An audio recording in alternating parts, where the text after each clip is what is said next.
All right, what we're going to talk about today are 5 killer AdSense strategies to supercharge your website. Number 1, using the right ad block sizes. When you think of advertising online, what do most people think of? Banners. What do those banners look like? Obnoxious. They look obnoxious. And they're at the top of most pages, right? They're ubiquitous. You see them everywhere. A lot of them are flashing. Banners don't work. Do you still see banners out there? Yes. Yes. Do they blink? Yes. Do blinking banners work? They annoy. When you go to a website, do you even see the banner anymore? A lot of times we become banner blind, unless it's like flashing, you into an epileptic fit or something, in which case it's like, my eyes, turn it off.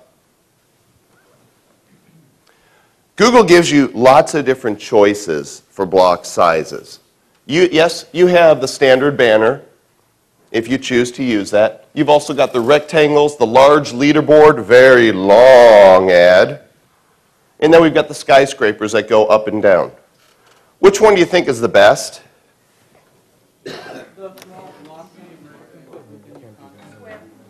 There's a banner on my blog with me and SpongeBob. Typical place. And a typical mistake. Most AdSense newbies, when they log into their account and they grab an ad block, they think, well, okay, I've got an AdSense account and I'm putting advertising on my site. And since ads look like that, that's the block I'm going to use. Big mistake number 1. And it's the one I made, so don't feel bad if you make the same mistake. My click-throughs were abominable because my ads looked like ads. Here's the key. With AdSense, you don't want your ads to look like ads. You want them to look like content. Write that down. You don't want your ads to look like ads. The winner is the rectangle, large or medium. This one is 336 by 280. And again, when I say those dimensions, those are pixels. That's how many little dots it takes. If you look really closely on your computer screen, you'll see dot, dot, dot, dot, dot, dot, dot, dot, dot. 336 by 280 pixels, or the medium rectangle, which is 300 pixels by 250. These are consistently across the board, without a shadow of a doubt, no reservations, the highest click-through rate banners. Followed by Mr. Leaderboard. It sounded Swedish almost, didn't it? Mr. Leaderboard. I'm sorry, it's early. You're going to have to tolerate me.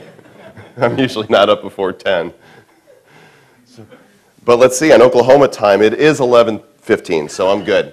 This is 728 by 90 pixels. And again, when placed appropriately, blends perfectly with your site to look like content instead of advertising. Okay, I'm going to give you a quick overview of these, and then we're going to look at some case studies. I'm going to show you some live sites where this is put into practice so you can visualize exactly what you need to do. Optimize your ad block page placement. Where do you put the ads? Well, traditionally, ads have gone at the top of the page, right? Sets them off from the content, makes people know I'm an ad. Therefore, nobody cares, and nobody's going to click. For example, I just picked on this blog. This is a Blogger site.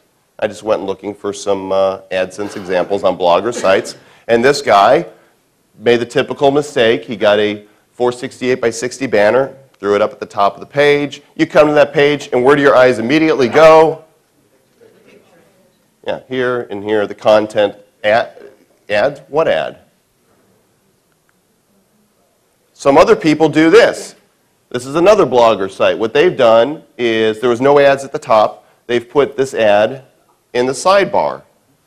Again, what does it look like? Looks like an ad. Yeah. Now let's take a look at this site, hometoys.com. No ad there. I scrolled down the page twice. This is the third scroll. Where's the ad?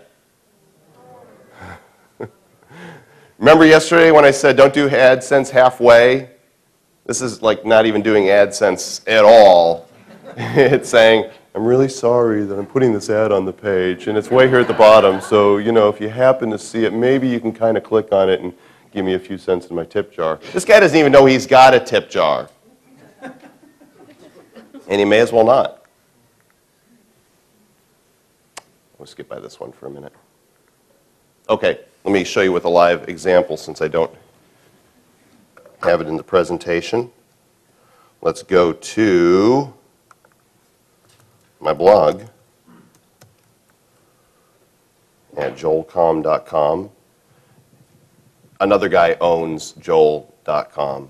And yes, he's a Joel, and no, he won't sell it. And I figure if anybody is entitled to that domain name, it should be me. I didn't get it. Okay, and let's go to an article.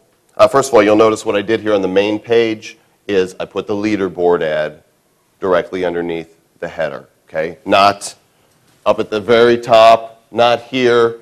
It's where the content begins. Well, what I want to really show you is on an individual article. Now, I do have a banner ad, but that's not an AdSense ad. That's a different revenue stream. And if people want to click on that banner ad, I don't get anything more. I earn money from that banner ad just for it showing up. So I don't mind that it's there and that it looks like a banner ad. However, what I've done here is blend the ads with my content. There's a couple ways to do this, and different sites, it's like different strokes for different folks. No two sites are exactly the same. Therefore, no AdSense strategies are going to be absolutely duplicatable. But there are some general things that you can do and that you can test. In this case, I found the best results with my ads in line with the content underneath the headline. And in my ebook, I give you the code that shows you exactly how to place that in line so that the text wraps around it. It's a very simple table code in HTML.